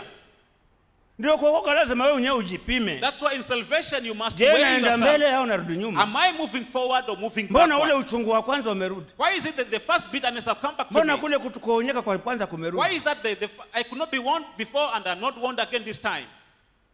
Ujiulize mwenyewe maswali. You have to question yourself. Ndivyo utaokoka. That's the time you'll get saved. Haleluya. Hallelujah. Haya, mbona ulikuwa mtu wa kulaumu ukaja Why is it ukaokoka? that you are a person Na blaming, ukaona you came to kupona lile, salvation, ukaona kupona and you lile. are healed from that and Haya, healed leo from ndio wewe that, wa kwanza kulaumu and today you are again na blaming kuhukumu and judging na and kutokuachilia. not pardoning. Dada alikukosa mwaka jana mpaka leo. The sister offended you last week, Ndugu even alikosa today. mwaka jana mpaka leo. That brother offended you from last year, even today. Si umerudi You have gone back. kule nyuma sasa. You have gone back behind. Hata kama uliona ishara, Even if you saw the sign, zitakuacha hizo ishara. the signs will stop. Maana uliona hizo ishara Because you saw the kwa sign, sababu ulikuwa mtu waaminie. because you are a person who was believing, Unafundishika. and you could be taught. Amen. Amen. Hayo umeacha kufundishika Now wewe. you cannot be taught anymore. Umerudi kwa uchungu ule wa You have kwanza gone back to your first bitterness na chuki zile za kwanza and the first hatred, ambazo mambo hayo uliyaungama, which you have already confessed, ukaombewa ukapona. and you are prayed for and you got healed. Ndio leo waweza kuona maneno madogo madogo That's why today we may see it's very small issues. yanakushinda, You are overcome by maana them wamerudi dhambini tena, because you have gone back to sin again. kulaumu, kutosamehe, Blaming, kutoachilia. not forgiving, Na not Bwana Yesu pardoning. alisema, And Jesus said, ninyi mkiwasamehe watu makosa if you yao, forgive people their errors, ndipo na Baba wa mbinguni atawasamehe nyinyi then makosa yao. the Heavenly Father will also forgive you your sins. Maadamu wewe umerudi kuhesabu makosa ya So watu, provided you have gone back to not counting the errors of people, yako nayo yatarudi kuhesabiwa then your tena. errors will also be counted Ndio waweza again. kuona kule kupona ulikopona, That's why you see the healing that you kwa got, sababu wewe umeacha kusamehe watu, because you are no longer forgiving people, naregeshewa mwenyewe. then it comes back to you. Haleluya. Hallelujah. Ndio lazima ujiangalie, That's why you must observe yourself. jiangalie, je, naenda mbele au narudi You have to nyuma? observe yourself. Are you moving forward or moving backward? Haleluya. Hallelujah. Mimi hujipima kila saa. I normally weigh myself every hour. Kila saa Every najiangalia. hour I have to observe myself. Amen. Amen. Naenda mbele au narudi nyuma? Am I moving ahead or moving backward?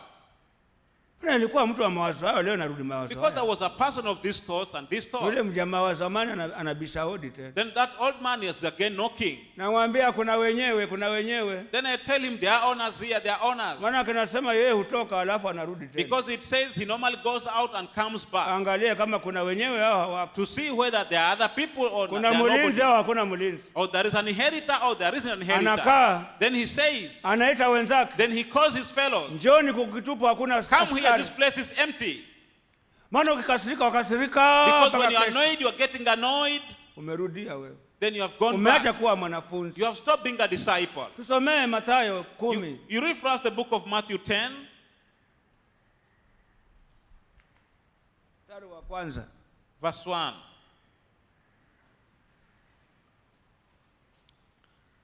Akawaita wanafunzi wake 12, akawapa amri juu ya pepo wachafu wawatoe na kupoza magonjwa yote na udhaifu wa kila aina. And when he had called unto him his 12 disciples, he gave them power against unclean spirits to cast them out and to heal all manner of sicknesses and all manner of disease. Wanafunzi The disciples ndio walipewa mamlaka are the ones who are given the power ya kutoa pepo of casting out na demons kuponya kila ya aina ya udhaifu na magonjwa. and healing all manner of sicknesses and all Magonjwa ya disease. kutofanikiwa Diseases of no success. ilipewa wanafunzi. The power was given to disciples. Amen. Amen. Wanaojifunza People who are learning kumtolea Mungu zaka na Offering to shukrani na God sadaka tithe ya kupendeza. and thanksgiving and good alms. Haleluya. Hallelujah. Haya, ulikuwa mwanafunzi, Now you are disciple. sauti ikija watimize. When the voice comes, you are Hata uko fulfilling. tayari ulale njaa. You are ready even to sleep hungry. Leo ukisema biashara yangu haendi vizuri, But today when you say my business is umeacha not kuwa going well, mwanafunzi. because you have stopped being a Ile bidii ya disciple, kwanza ulikuwa nayo ile, the first diligence that you uko had, tayari hata nyumba ufungiwe, you are ready even for the landlord to close your lakini house. landlord abaki kwanza, But the landlord should wait first, maana una furaha ya kutimiza la Mungu. because you have the joy of fulfilling the word of God. Utafanya hivyo You are going to do na that, kesho utaona muujiza huu. and tomorrow you see a miracle Leo coming. muujiza huoni Now tena, today you're not seeing the miracle umeacha kuwa again mwanafunzi. because you have stopped being a disciple. Sauti When inapokuja the voice of God comes, nasema hapana, you are saying, no, si nitakuja fungwa mimi, I'm coming to be jailed nitakuja here. fungiwa nyumba mimi. My house will be closed here. Na wasiwasi wao huko wanao pale And you kwanza. never had these worries before. Nasikia bidii ya kutimiza You la were Mungu. very diligent to fulfill the word of God. Na ukoona mara mlango ule umefanyika, And at one time you saw that door mlango opening, ule umefanyika. another door opening. there. Yesu Kristo So Jesus ni Christ yeye yule is jana the same na yesterday leo and today na hata milele na and milele. forever. Hajabadilika. He has never changed. Yuko yule wa miujiza, He is there doing miracles. yuko yule wa He miujiza, is there doing bado ni wa miracles. miujiza. He's still of miracles. Bwana Yesu bado ni wa miujiza, Jesus Christ is still of miracles. hajabadilika He bado. has never changed at all. Haleluya, Hallelujah. amen. Amen. Na hatabadilika, And he will never change. hatabadilika, He will milele na never milele. change forever and ever. Lakini But anafanya kazi na wanafunzi. he is doing the work with disciples. Haleluya, Hallelujah. waonyekao. People who can be warned. Haleluya, Hallelujah. wanaojifunza kupenda ndugu, People who are learning to love brothers. walio wanafunzi kwa kupenda ndugu, People who are disciples in loving brothers. walio wanafunzi kwa kuinua, People who are disciples in uplifting. walio wanafunzi kwa kuhesabu wengine bora, People who are disciples in counting others better. walio mwanafunzi kwa kupenda wa nyumbani mwake. People who are disciples in loving his Hawa people. ndio ishara ya amani itaonekana These kwao. are the ones that are going to see the sign of peace. Haleluya, Hallelujah. kabisa. Surely. Ukisoma 5 anasema If you read verse 5, we say, kuwa mwanafunzi being a ni disciple kutoenenda kwa njia za mataifa is not going according to the ways of the na Gentiles kutokuingia miji ya Wasamaria. and not entering into the villages of the Samaritans. Tusomee 5 hapa. You read for us verse 5. Hao tenashara Yesu aliwatuma akawaagiza akisema, katika njia ya mataifa msiende, wala katika mji wowote wa Wasamaria msiingie. These 12 Jesus sent forth and commanded them, saying, go not into the way of the Gentiles, and into any city of the Samaritans enter ye not. Sasa hiyo ndio maonyo ya wanafunzi. Now those are warnings given to disciples. Amen. Amen. Njia za mataifa msienende. Do not go into the ways of the Gentiles. Wewe leo waweza kuinuka uchungu na mkeo. Now today you can be bitter against your Hata wife usile chakula. until you boycott eating. Hizo njia za mataifa. That is now the way of the Gentiles. Amen. Amen. Waweza kuchukia mumeo. You can hate your Hata husband. salamu hakuna. You cannot even greet him. Hata usileta kumkarangia mayai. You boycott even frying him eggs. Njia za mataifa hizo. That is now the way of the Gentiles. Umerudia njia za You mataifa have hizo. gone back to the ways of the Gentiles. Uliona ishara. You saw the Hata signs ukapona. until you are Hata healed, ukaona muujiza. until you saw the Maana miracle, ulikuwa mwanafunzi. because you are Wendi disciple. kwa njia za mataifa. You are not going Leo according to the way of umerudia the njia za Gentiles. mataifa, But uchungu, today you are going to chuki. the ways of Gentiles, the bitterness, Kulaumu, kuhukumu. blaming and judging. Miujiza itakoma. Now miracles will stop. Maana ishara zapatikana kwa wanafunzi. Because signs are available to disciples. Haleluya. Hallelujah. Hata kama hujaona, Even if you have not seen them, hukumu haijaja, judgment has not yet lakini come. maadamu umerudia njia za But mataifa, provided you have gone back to the ways of the Gentiles, umerudia uchungu you have gone back to bitterness na chuki and hatred na manunguniko, and blaming and murmuring, basi ngojea. then wait. Amen. Amen. Hizo miujiza utaiona. You're no longer going to see the miracles. Haleluya. Hallelujah. Kabisa. Surely. Hata ukajiona uko salama, Even if you see lakini you're wewe very safe, umerudia njia za mataifa. but you have gone back to the ways of the Gentiles. Nimetafuta tafasiri ya maana yake. Wajua mara nyingine soma Biblia. You know, sometimes you read the Bible, Tena akawaambia and then he told katika them, miji ya Wasamaria msiingie. into the cities of Samaritans Nimetafuta not kujua kwani enter. Wasamaria walikuwa watu wa aina Then gani. I wanted to know what type of Bado Samaritans were natafuta these elimu people. hiyo niipate. Wasamaria ni watu gani? What Yule type of mwanamke people pale are these? kisimani alisema, That woman at the well said, wewe Bwana Yesu Jesus Myahudi Christ, you are a na Jew, mimi ni and Msamaria. I am a Na watu Samaritan. hao hawachangamani. And these people don't mix. Sasa tabia za Wasamaria zilikuwa ni nini? Niambie leo. Then what were the habits of the Samaritans? Amen. Amen.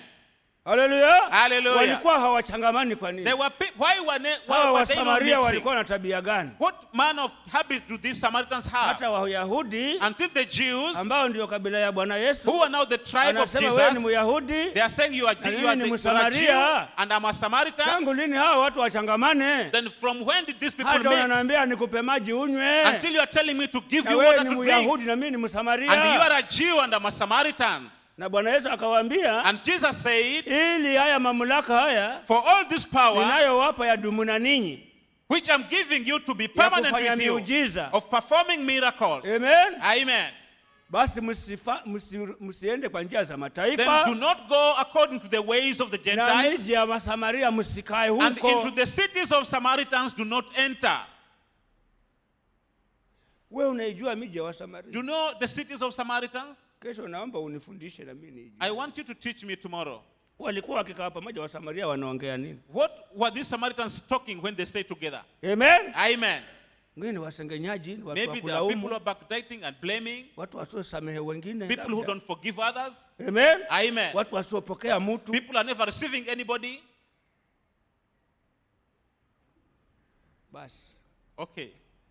Haleluya. Hallelujah. Wajua usisome neno la Mungu na kupita tu. Why do you read the word of God and leave it? Ndio wakamwambia Bwana, wakamwambia akina Petro, That's why he told Peter, watu wa Beroya wale people of Beroya, wamehubiriwa na Paulo, they have been wakamwambia preached hapana, by Paul, but they said wataka no. tuombee toba haraka. Kwa nini? Why do you want to pray for us this Kuja repentance? tena kesho Come tukusikilize. again tomorrow, we listen Ni to watu wa you. kuchunguza maandiko We are people observing the scriptures mpaka waelewe kwanza, until we understand first. hata waone kweli hii njia tunayoifuata ni So when they makosa. saw that the way we are going, Wakamwambia tunakupa nafasi tena uje Paulo utuhubirie then tena. they told Paul, we are giving you another chance to come and preach to us. Ndio kama ni toba utatupatia. Then if it is the prayer of repentance, you can give it to us. Amen. Amen. Haleluya. Hallelujah. Akawaambia He told them, njia za mataifa msienende, according to the ways of the Gentiles, do na not miji go. ya Wasamaria msikae humo, And to cities of Samaritans, do lakini not shikeni enter. njia But then take your way waendea kondoo waliopotea and go katika to nyumba the ya lost Israeli. sheep of the house of Israel. Ndio huu uwezo wa kutoa pepo Now the power of casting out na demons kuponya and magonjwa healing diseases utaendelea kukaa na will ninyi. continue being with you. Ndio usione mtu anafanya miujiza tu That's katamani why miujiza. you should not see gani. somebody performing miracles. Tafuta kuwa mwanafunzi. You seek first to be a disciple. Mmoja akaenda akawafuata akina Petro, One went to Peter sijui akina Paulo, and Paul maana wanafanya miujiza. because they were performing miracles. Wakasema hata mimi niombeeni. He said, okay, you pray for me Niwekeni also. mikono na mimi nipate kipawa hicho. You put your hands on me that I may get the gift. Akaambiwa upotelee Then mbali. you were told, get lost out of here. Wewe si mwanafunzi. You are not a disciple. Alikuwa anaitwa Ba Yesu. He was called by Jesus. Ba. Ba. Sijui kuna nini hapo man. I don't know what is there. Yesu. But Jesus. Anasema niombeeni. Then he said, you pray for Maana me. aliona akasema, Because he saw them. nikapata karama ile. If I get that gift, Sadaka zitakazotolewa hapo. or the alms that will be given there. Basi. Oh, sure. Amen. Amen. Kumbe anaomba kipawa hicho. So he was praying for that gift, Si kwa lengo anahuzunikia kondoo zilizopotea. not because he's merciful for the lost Ni sheep. ili watu wajae kupona. It is for people to be Wajae healed. kanisani. They be filled in the church. Watoe sadaka nono. Then they give very fat alms. Ajenge magorofa That he na may anunue build story kampuni ya houses, ndege ya and kwenda Ulaya na Then he buys aeroplanes going to akaambiwa Europe. upotelee mbali. Then he was told, get lost of Wewe here. huna fungu katika ufalme You wa have Mungu. no portion in the kingdom of God. Akatetemeka. He began Akasema ni trembling. basi niombeeni niokoke. Then he said, you pray for me that I may Akaambiwa get bahati yako. salvation. Kwa vile umetubu haraka. Now he was told, because you have repented so quickly, you are lucky. Amen. Amen. Hallelujah. Hallelujah. Na wewe omba Mungu nipe miujiza. And you Miujiza are praying gani? to God, give me miracles. What Tafuta type of muujiza miracle? wa kuwa mwanafunzi. Look for a miracle of being a disciple. Hallelujah. Hallelujah. Basi. That's all. Muujiza The miracle wa kuwa mwanafunzi wa of Bwana being a Yesu. disciple of Jesus Christ. Kutoenenda kwa njia za mataifa. Not going according to the ways of the Na Gentiles. kutoingia miji ya And Wasamaria. not entering to the cities of the Ukijua huu ni mji Samaritans. wa Wasamaria huu. If you know this is the city of Pita na Samaritans, kando. then you go on the side. Amen. Amen. Miji ya kulaumu ndio unakaa huko. Cities of blame, those are cities Ukipata you're wandugu staying in. wamekaa pamoja wanasema sasa mambo haya majua. When you find brothers seated together, hii saying, mambo "God, imekueje? how are things Zamani going?" haikuwa hivyo. Before they were not like Mji huo this. umekaa tayari You're hapo. already sitting in that city. Amen. Amen. Mji huu umekaa You tayari. have already seated on that city. Pita na kando. Go on the side. Maana uwezo na mamlaka Because power and authority utakuacha ule uliopewa na Bwana will Yesu. forsake you, which were given by Jesus Christ. Hallelujah. Hallelujah. Ndio missionary alikuwa hapa anasema That's why missionary was mimi here na saying, watoa pepo. I am casting out your Maana demons mimi ni mwanafunzi. because I am a disciple. Hallelujah. Hallelujah. Na ndivyo alivyo mtumishi wa Mungu. And leo. that's exactly how the servant of God Yeye is. ni mwanafunzi He is a disciple wa kujihadhari asikwaze mtu. of being very careful not to offend anybody. Hallelujah. Hallelujah. Amen. Amen. Njaa yake aone yule amepata amani. His hunger is to see that one has got peace. Ndio ametuombea tupate manyumba That's why he has prayed for us to get houses na mambo mengi. and so many other Mashamba things. ambayo hatukuyalima Fields which have not cultivated. na vimeanza And that has begun, lakini vimesimama. but now it has Maana stopped. tumeacha kuwa wanafunzi. Because we have stopped being disciples. Tumerudi kuwa na maneno mengi. We have gone back to prating. Amen. Amen. Lakini tukarudi kuwa But wanafunzi if we come back to be disciples, vile alivyoomba mtumishi wa Mungu the Emmanuel kama way mzungu. the servant of God prayed, Emmanuel K. Hizo Mzungu, baraka aliomba tuzione. the blessing that he prayed for, that we may Manyumba see na them, kila kitu houses and everything, viko vimesimamishwa they are kwanza. there, but they have been made to Maana stop first tumeacha kuwa wanafunzi. because we have stopped being Tumerudi disciples. kuwa walimu We have become teachers na kufika kwingi. and a lot of Lakini attainment. tukarudi kuwa wanafunzi, But if we go back to being lango disciples, lafunguliwa. all the doors will be opened. Lango All lafunguliwa. the doors will be opened. Amen. Amen. Hallelujah. Hallelujah. Na shetani ni mwongo. And the devil is a liar. Tumukatae leo. Let us refuse him Tumwambie today. shetani mwongo. Tell him the devil you're a Nimegundua liar. siri jioni ya leo. I have discovered you today evening. Umenipa kukaa kwa miji ya Wasamaria. You have made me to sit in Ya the cities of manunguniko na Samaritans, malaumu. of murmuring and Ndio blame. maana je nimejaa wasiwasi. That's why I am filled with worries, Kuona nitapata kile. seeing that I'll get Imani that. hata ya kuona utajenga hamna. I have no faith to see that Imani I'll ya build a kuona house. utapata shamba hamna. Faith of seeing I'll get a land Na is unabii not there. ulitabiriwa tayari. Nabii alitabiri tayari. And the prophet has already Mtumishi wa prophesied. Mungu Emmanuel Kea Mzungu. The servant of God, Emmanuel Kea Mzungu. Amen. Amen. Na ikatokea. And it happened and it happened and it happened, but now it has stopped. Si kwamba Mungu hayuko tayari It's not kufanya. that God is not ready to do. Amen. Amen. Turudi kwa wanafunzi. Let us go back to become Tuache disciples. manunguniko. Let us stop Turudi murmuring. kupendana. Let us begin loving one another Kuhesabiana bora. and counting each other better. Haleluya. Hallelujah. Mtu na wa nyumbani mwake. One with your own people Ndugu of na your ndugu, house, dada na ndugu. a brother and a sister, Kuwa na umoja. having that unity, Kuhesabiana bora. counting each other better. Haleluya. Hallelujah. Bado ishara ziko. And signs are still Maana there Yesu Kristo because Jesus Christ yeye yule jana is the same yesterday Na leo. and today hata milele and na forever milele. and ever. Haleluya. Hallelujah. Lakini uwezo The power na mamlaka and authority ya kutoa pepo. of casting out demons. Amen. Amen.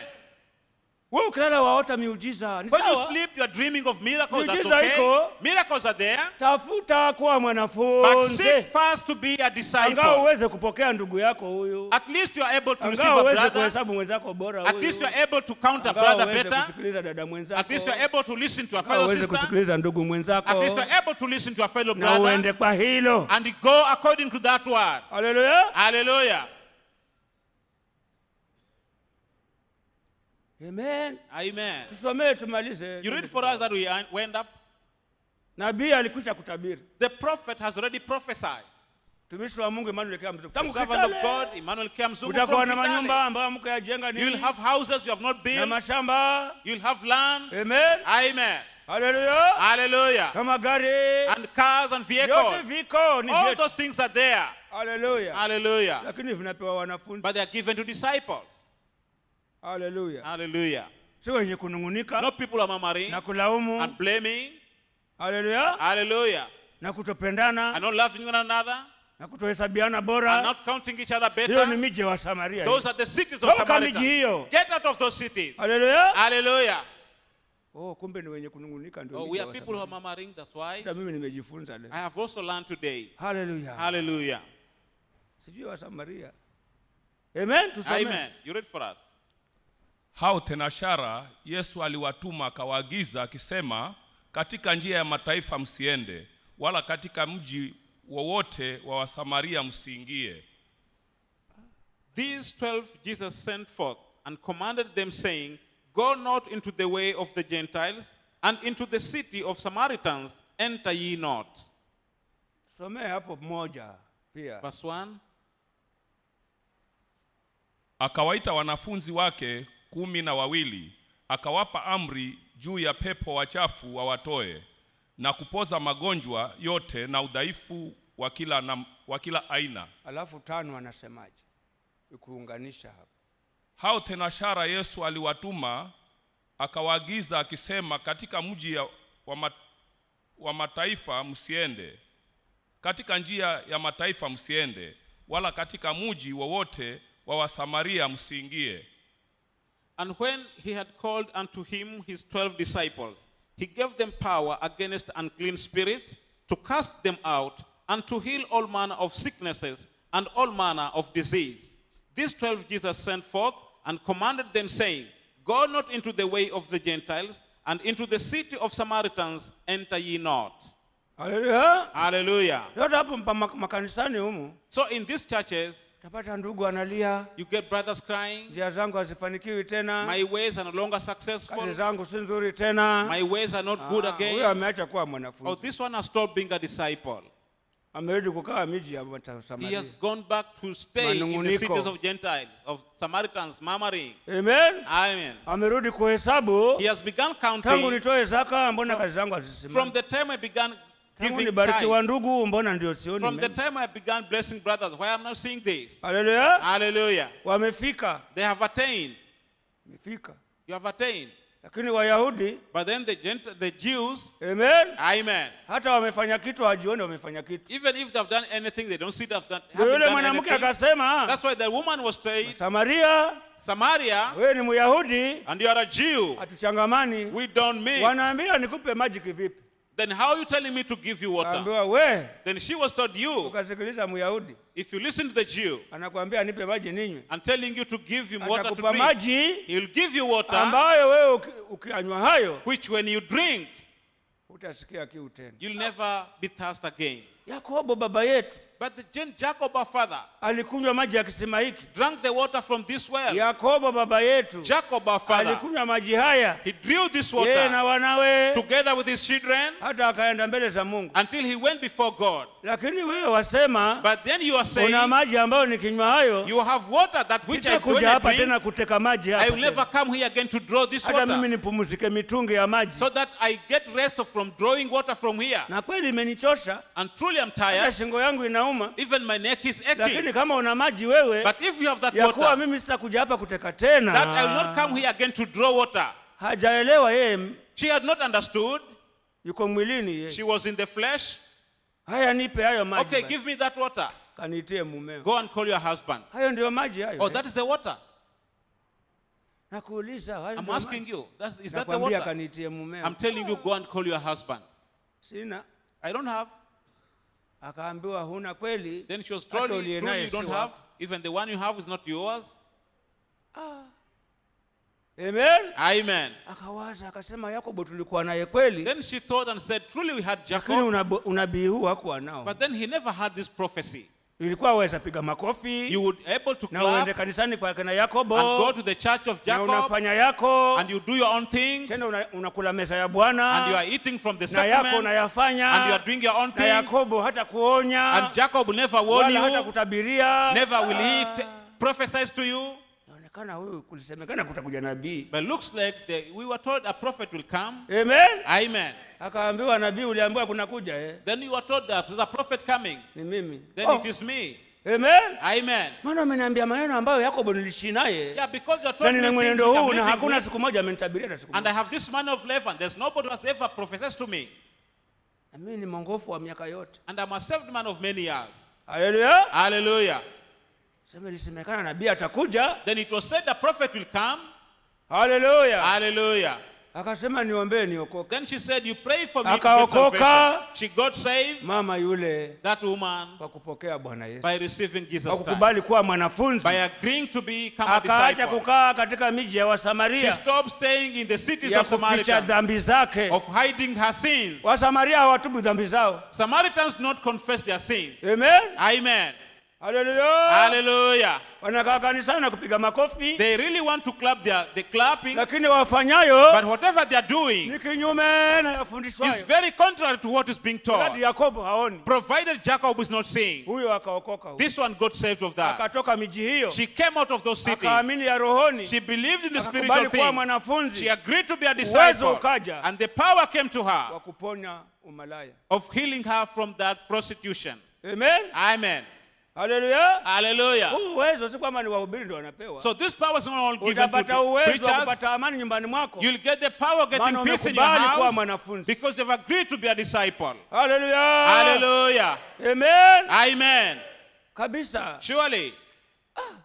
Si kila mmoja atamani hii. So everyone to covet that. Mwambie Bwana Yesu, You tell Jesus mimi Christ, hapa I am here. niliona ishara I saw the sign wakati wa maisha yangu ya kwanza, at the beginning of my life. lakini nimeacha kuwa But mwanafunzi, then I've stopped being a nimerudi kuwa disciple. mtu wa I've kunung'unika, become a person of Wa kulaumu. murmuring and blaming. na hiyo ni miji ya And those are Wasamaria. the cities of Samaritans. Nimerudi kukaa kwa miji hiyo I've gone tena, back to live in those cities. maneno ya ungama The nimeyarudia. things I've confessed, I've gone back Mungu to wa mama them. mwanzilishi nisamehe, God of the founder, mother, forgive me uniregeshe roho ya wanafunzi, and return to me the spirit of discipleship pendo na watu Love. wote, amani na watu wote. and peace to all men. Amen. Amen.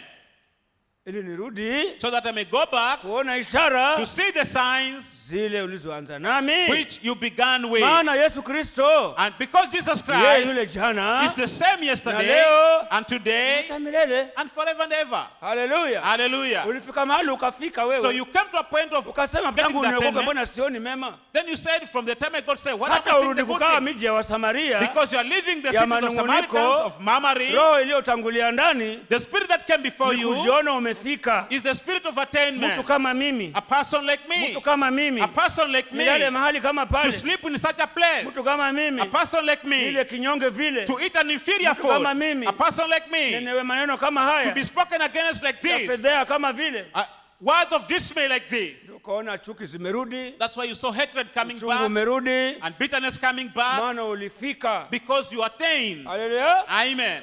Haleluya. Hallelujah. Ukajihesabu bora. You counted yourself better. Lakini Bwana Yesu alipotukanwa, But Jesus Christ, when he was insulted, kuregesha matukano, he never revenged. alipojua mimi niko mwilini, Because he knew that he was in the nina nyama flesh. na damu, I am in the flesh and kama blood. wanadamu wa dunia hii. Like the human beings of this world. Sasa nitete, mbona nimetukanwa? Should I fight because somebody has insulted me? Haleluya. Hallelujah. Yeye aliendelea kutoka miji ya wa Samaria wale, He continued getting out of the cities of kulaumu na Samaritans, kuchukia, blaming and hating. akaendelea kupenda He na continued kutenda loving mapenzi ya Mungu. and doing the will of God. Haleluya. Hallelujah.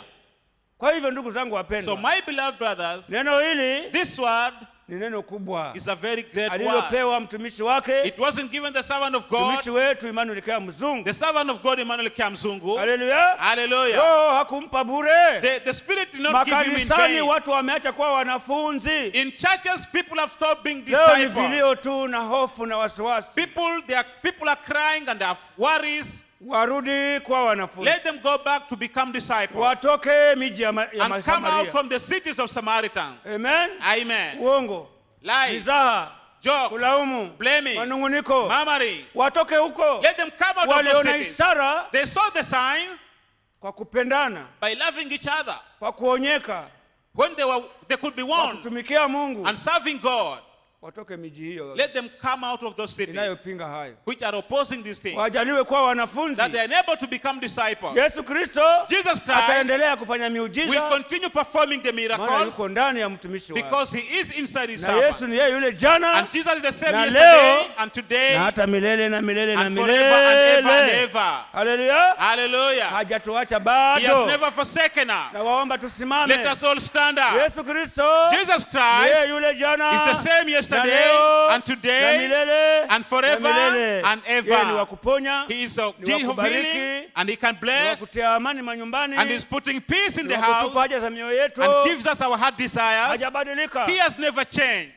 Wanafunzi Disciples, uwezo huo ndio walipewa. they were given the power. Tufunge macho. Let us close our Baba eyes. Mungu wa mama mwanzilishi, ndani ya mtumishi wako Emmanuel Kea Mzungu, tunakushukuru Baba jioni ya leo tena. Wewe ulitupenda na unatupenda, humwachi kila wakati mtumishi wako bila neno la kutufaa. Ulimpa neno hili, maana umeona Baba kanisa lako, watu wako wamerudi kuwa watu wa wasiwasi na uoga na kutofaulu, mambo ambayo hawakuyaona pale kwanza. Waliona ishara hata wakafurahia.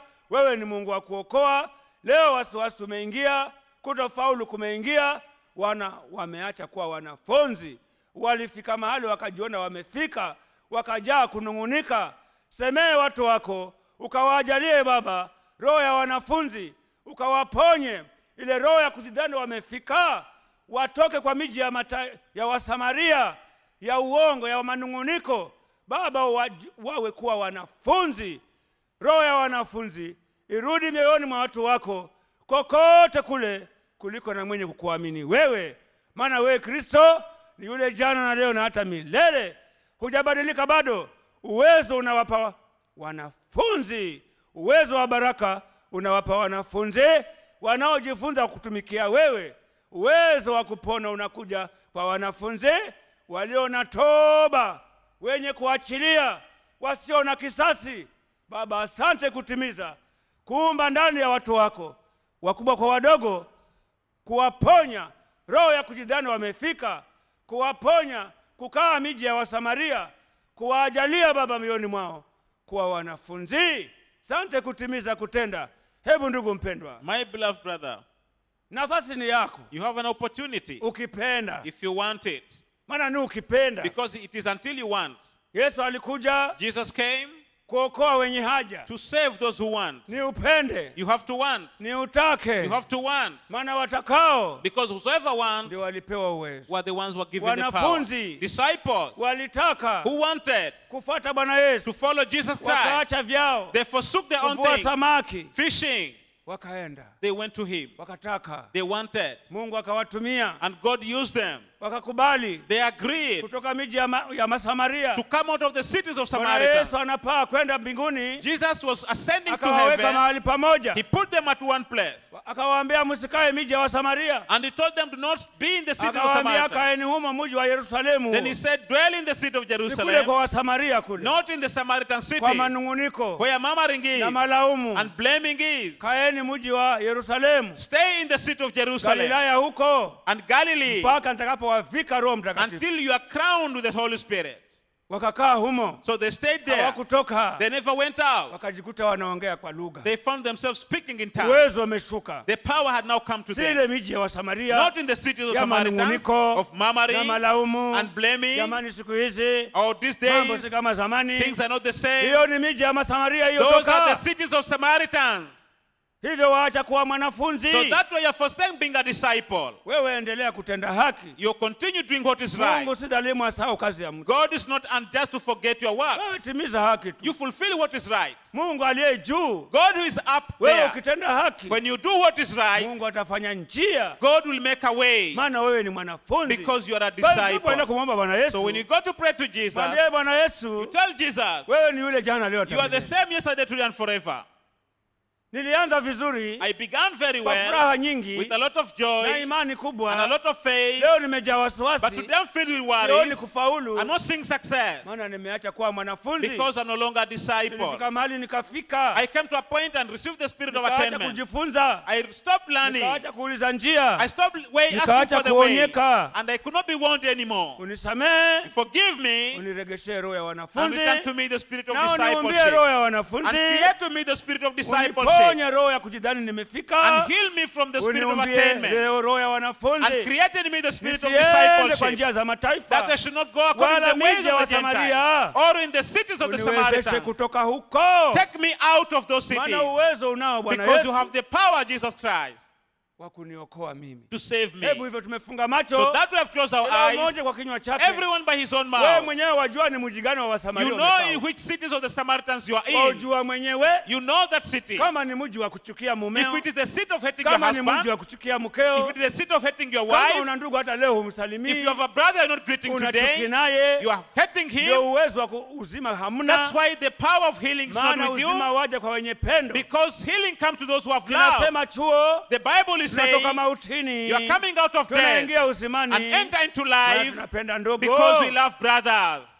Miji ya Wasamaria The cities of ni miji ya Samaritans chuki are cities of na hatred and kutosameheana. not forgiving one another. Toka huko, Get out of those cities mwambie Bwana nijalie kuwa and mwanafunzi. tell Jesus, Hebu enable me tuombe. to be a disciple. Let us pray.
nimepata ufahamu.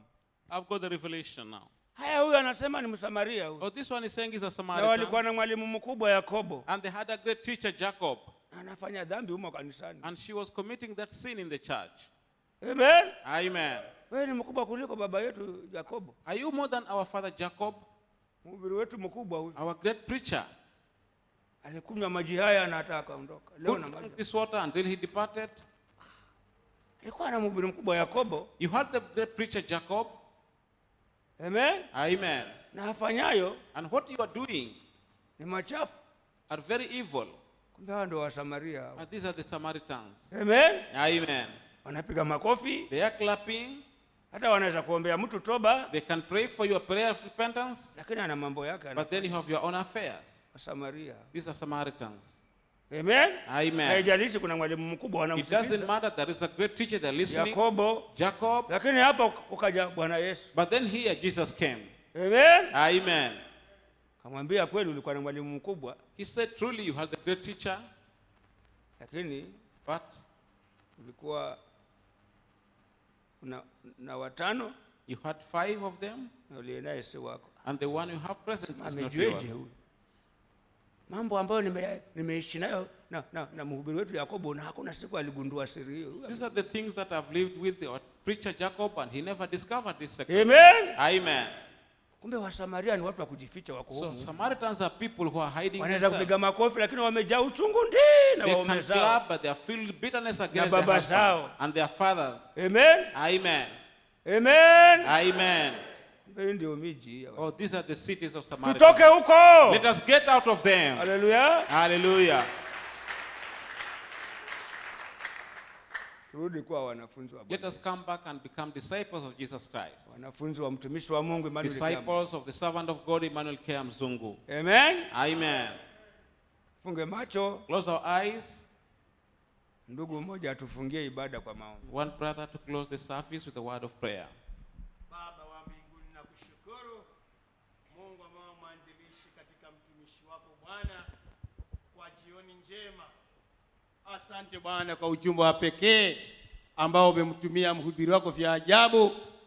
Bwana, umetuona hakika hatuna roho ya wanafunzi Mwokozi. Ndio maana Baba tunakaa mautini. Baba tunakaa katika miji ya Wasamaria ambao Baba wanaishi katika dhambi. Mungu mama mwanzilishi, ndio maana hatuna mema, ndio maana hatuna baraka, hatuendi mbele Mungu, kwa maana hatuna si wanafunzi. Bwana Baba, nashukuru, ninaamini Mungu mama mwanzilishi, hakika kila mmoja wetu kama alivyodai Baba, kama alivyoomba Baba, naamini Mungu umemsamehe na wameponya kanisa lako. Asante Mwokozi kwa kuponya kanisa lako. Asante Mwokozi kwa kutufungua jioni ya leo. Baba nashukuru. Naomba Mungu mwanzilishi, Baba angalia nyumba ya mwanzilishi, ukaifinike Mwokozi na utukufu wako Bwana, na nyumba ya mtumishi wako Baba kaifinike na ukatie uzima wa kamili katika mtumishi wako Bwana na kanisa lako Mungu, na mhubiri wako uliyempa kunena Bwana kamufinike na utukufu wako Baba. Asante, katulaze kwa amani, naamini umetenda na umetimiza Mwokozi, ni katika jina la Yesu Mwokozi wetu. Amen. Amen. Asante. Amen. Asante Bwana Yesu. Karibu mama yetu. Ninawasalimu katika jina la Bwana Yesu. Amen. Amen. Mungu awabariki sana. Amen. Amen. Amen.